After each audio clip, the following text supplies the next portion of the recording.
La rédemption de Dark Vador. Ce serait bien Chrysalide, hein. Moi aussi, je trouve que ce serait bien, t'inquiète pas. Oui, il existe de nombreux liens entre la NASA et la fiction. En particulier avec Star Wars, entre cette histoire de golem de Prague,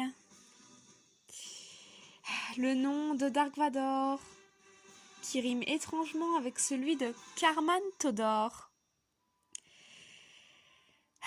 Je sais tout ça, je sais. Cela dit, sur cette histoire d'images fausses retransmises de l'ISS, je peux pas être d'accord, en tout cas pas avec l'argument que tu me donnes. Regarde, là on fait l'expérience ensemble sur Google Earth, donc là on est à 10 000 km environ, ok. On va s'approcher, alors déjà je me place, enfin peu importe où je me place, mais c'est pour qu'on soit sur la France, voilà. Alors là, je vais m'approcher. Voilà.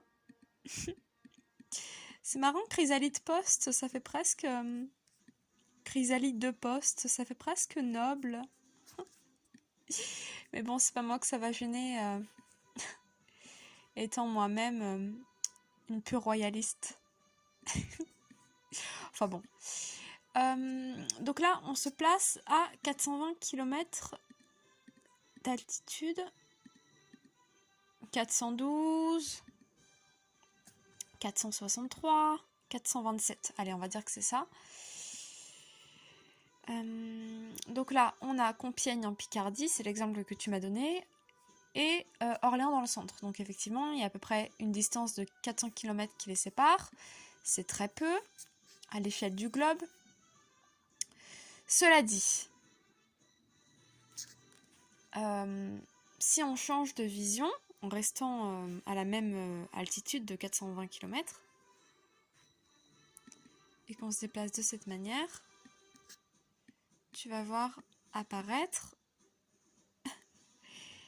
la fameuse courbure, voilà, que tu vois avec les images de l'ISS. Et tu vois que l'altitude n'a absolument pas changé, je ne l'ai pas modifiée. Mais si tu regardes que les images du sol, c'est normal que tu vois pas la courbure. Tu vois? Et j'imagine que quand ils sont dedans et que ça va à 10 000 km, quand ils se déplacent, ça doit faire comme ça. Bon, ça c'est encore une autre histoire. Mais voilà. C'était juste pour te montrer ceci.